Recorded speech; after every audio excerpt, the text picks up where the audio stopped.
He will fill you from the inside out.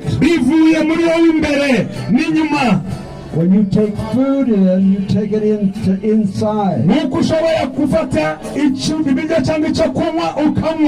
Holy Spirit wants to come in and make his home inside of you. And strengthen you like